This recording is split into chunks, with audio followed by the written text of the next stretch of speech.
Millennials, the next greatest generation, or a great pain in the ass. Not since the baby boomers launched out of the 60s has such a generation captivated culture like a polarizing comet.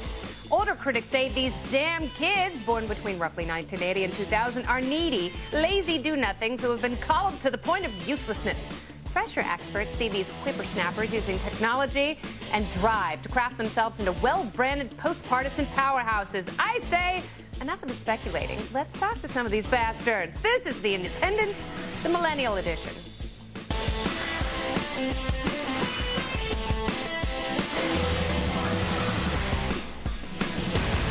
Hey there, I'm Kennedy. My partners in crime, Matt Welch and Camille Foster, are going to join me a little later. And together we are The Independents, and we are pretty awesome. Since this is a special show, we wanted to make room for an extended party panel of poignant voices. So here are the Millennials for tonight. Josh Nass is the founder and chairman of Voices of Conservative Youth.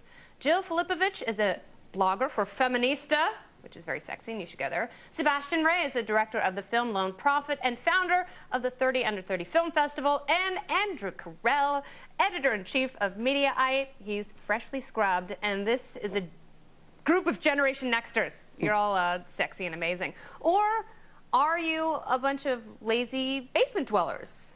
What are millennials? I think we're pretty sexy. Well Look, said, Josh Nass. I think so, right? Look, young people are a different type of generation, right? We use digital platforms, social media platforms, and frankly, we're not as engaged and interested in being a part of the political process. I think what both parties fail to understand is that they have to start using digital and social media platforms in order to get us involved. All right, so Andrew Carell, let me ask you. Do you consider yourself beholden to either of the two major parties? Have you gone one way or another based on technology, the economy, or being part of a post-9/11 generation? I think one of the interesting things about our generation, although I hate to group everybody together, is that if you look at polling, it seems like this generation is very friendly. You know, people born from 1980 to 2000 generally have this sort of tendency towards libertarian ideas and this rejection of the two major parties as sort of stodgy old relics of post, like of baby boomer politics, I guess. Yeah.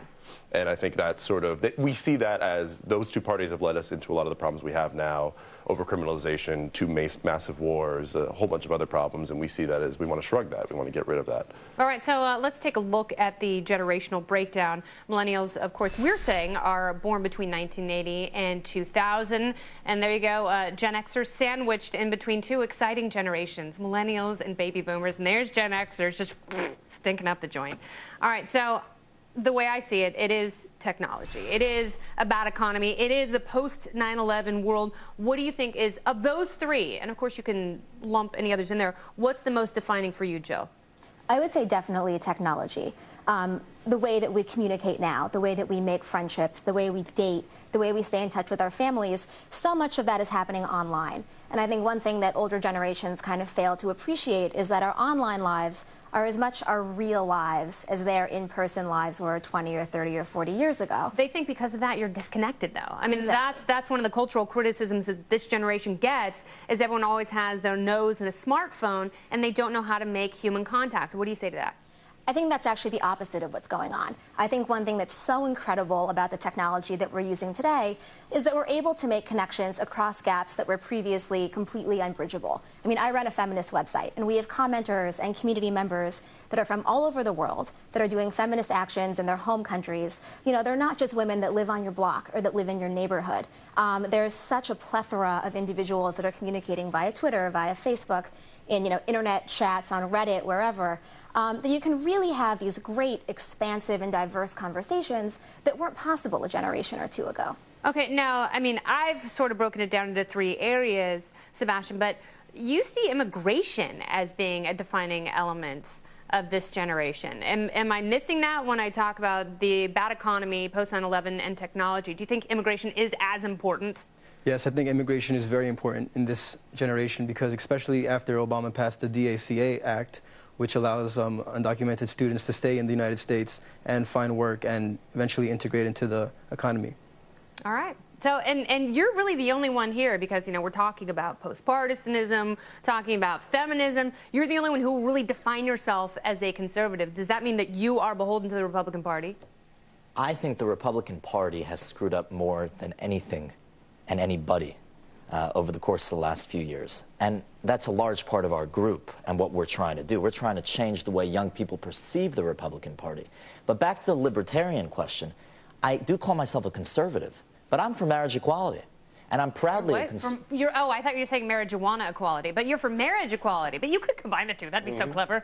Okay, go ahead, Josh. I'm for marriage equality because I think it's a conservative position. In my view, marriage is a conservative value, and there's no reason why conservatives should not endorse and allow gays to marry just as straight people are. All right, do you think that's political convenience, or do you think the Republican Party will really morph into something more inclusive that supports marriage equality and maybe even refining drug laws? If so, Andrew Carell, would you become a card-carrying Republican Party member? No, because party mentality to me is just sort of destructive. But yeah, I think it is convenient until maybe a couple of years from now when some of our people start to get into, you know, higher positions. Some people maybe who were born in 1980 in the earlier part of the millennial spectrum start to get into office.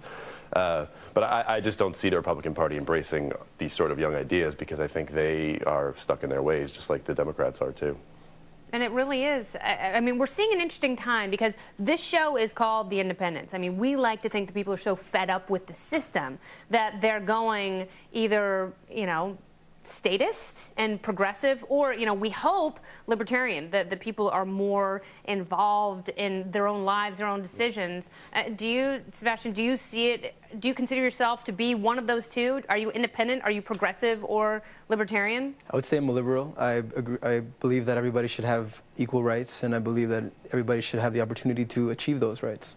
I'd like to see you and Andrew wrestle shirtless, because I think you guys fundamentally disagree, and not in a partisan way, which is it's not a bad thing. But progressives versus libertarians, I mean, that is the evolution of the political argument, is it not? And it's an interesting thing, too, because a lot of millennials, I would say, generally speaking, because I'm a millennial skeptic, I don't think we should group people together. You're a skeptic. I'm a skeptic of everything, yeah. But you know, one of the interesting things about our group is that we all generally tend to have these sort of libertarian ideas about social equality, about the idea that, you know, gays should be allowed to marry. We should be able to put whatever drugs we want in our body. I want to be able to marry gay people. Yeah. Oh, right? Personally, you would, yeah. Absolutely. And I'm married to a heterosexual man, which is going to make my life super interesting. We'll figure all that. We're going to have you guys stick around. Going to go through some topics and have you comment on it and a little later on in the show. So you can't have a show about millennials without touching on generational theft. Is it setting up a generational war? Go grab Grandma. She's going to want to see this. All right? It's The Independents. Stay with us.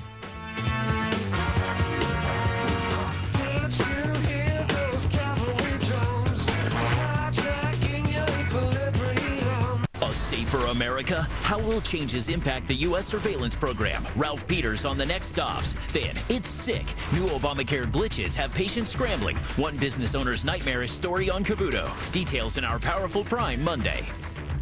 Welcome back. How was everything? There's nothing like being your own boss. And my customers are really liking your flat rate shipping. FedEx One rate. Really makes my life easier. Maybe a promotion is in order.